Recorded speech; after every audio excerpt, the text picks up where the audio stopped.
नमस्कार। PCR news में मैं रोहित चौहान आपका हार्दिक स्वागत करता हूं। कल्याण पुलिस ने नशे के कारोबार पर बड़ी कार्रवाई करते हुए अंतर्राज्यीय स्तर पर सक्रिय ड्रग्स तस्करी गिरोह का खुलासा किया है। इस प्रकरण में नशे के 8 सौदागरों को गिरफ्तार किया गया है, जबकि पूरे मामले से जुड़े कुल 14 आरोपियों के खिलाफ मामला दर्ज किया है।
परिमंडळ 3 कल्याण अंतर्गत महात्मा फुले स्टेशनच्या अंतर्गत ही सदरची कारवाई झालेली आहे.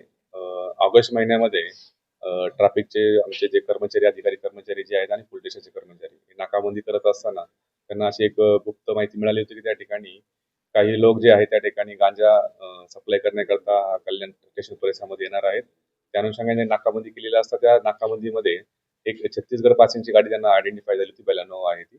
आणि त्यामध्ये नाकाबंदीमध्ये त्यांनी ती गाडी थांबवण्याचा प्रयत्न केला. आमचे जे पोलीस कॉन्स्टेबल जे आहेत ते ट्रॅफिकचे पोलीस कॉन्स्टेबल सोनवणे आणि भोंगडे त्यांचे सीपीआय झोडगे यांनी ती त्या नाकामध्ये न थांबता त्यांनी ते आमच्या पोलीस कर्मचाऱ्यांच्या अंगावरती गाडी आणण्याचा प्रयत्न केला.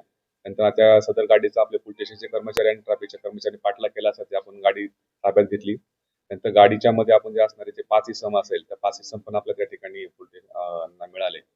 सदर गाडीची झडती घेतली असता सदरच्या गाडीमध्ये आपल्याला त्याच्यामध्ये 35 किलोपेक्षाही जास्त गांजा मिळाला.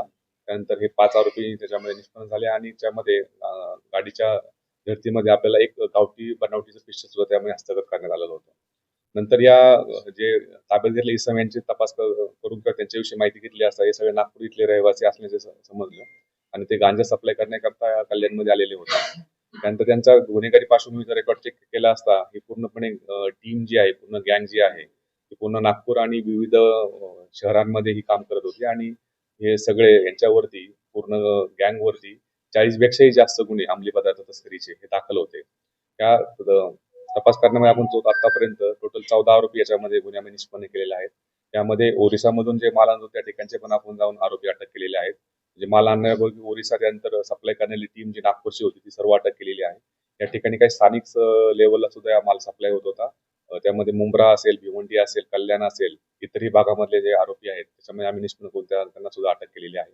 अशा प्रकारे एक आंतरराज्य टोळी जी अंमली पदार्थ तस्करी करणाऱ्याचे जे आहे पूर्ण कल्याण असेल, ठाणे असेल, नाशिक आणि मुंबई या भागातील त्याच्यामधून निष्पन्न केलेली आहे आणि त्यांच्यावरती संघटित गुन्हेगारी मोका अंतर्गत ही कारवाई माननीय पोलीस आयुक्त Shri Ashutosh Dumbre sir, joint CP आमचे चव्हाण सर आणि ऍडिशनल सीपी जाधव सर यांच्या मार्गदर्शनाखाली सदरची ही ठाणे आयुक्तालयामधली ही दुसरी कारवाई झाली आहे. त्याच्यामध्ये आपण मोका अंतर्गत या 14 आरोपींना मध्ये सध्या अटक केलेली आहे. सदरचा गुन्ह्याचा तपास जे आहे आमचे कल्याणचे एसीपी कल्याणची गेटे करत आहेत. आता सदरचे आरोपी आता सध्यापर्यंत त्यांना 23 तारखेपर्यंत पोलीस रिमांड दिलेली आहे. ही सदरची जी पूर्ण कामगिरी आहे, आमचे senior PI Mahatma Phule police स्टेशनचे बलराम सिंग परदेशी, त्यानंतर त्यांची डीबीची टीम, संपूर्ण टीम, पीएसआय मडके, एपीआय भुजबळ या सर्व टीमनी केलेला आहे. त्याचप्रमाणे नाकाबंदीमध्ये ज्यांनी गाडी पकडली ते आमच्या ट्रॅफिक डिव्हिजनचे कल्याणचे सिनियर पीआय त्या ठिकाणी मिलिंद जोडगे, त्यानंतर पोलीस कॉन्स्टेबल सोनवणे आणि पोलीस कॉन्स्टेबल डोंगरे यांच्या पूर्ण टीमनी ही एक सतर्कपणे त्या ठिकाणी नाकाबंदीमध्ये आपल्याला ही पूर्णपणे गाडी आणि त्यांचे आरोपी आणि पूर्ण गँग आपण त्यामध्ये करू शकलो. अशा प्रकारची कारवाई आपण या सुद्धा सुरूच राहणार आहे. आणि स्थानिक लेवलला सुद्धा जे काही गांजा या ठिकाणी तस्करी करणारे किंवा सप्लाय करणारे असतील यांच्यावर सुद्धा परिमंडळ 3 आणि सगळ्या पोलीस स्टेशनच्या अंतर्गत ही आमची कारवाई अशीच सुरू राहणार आहे.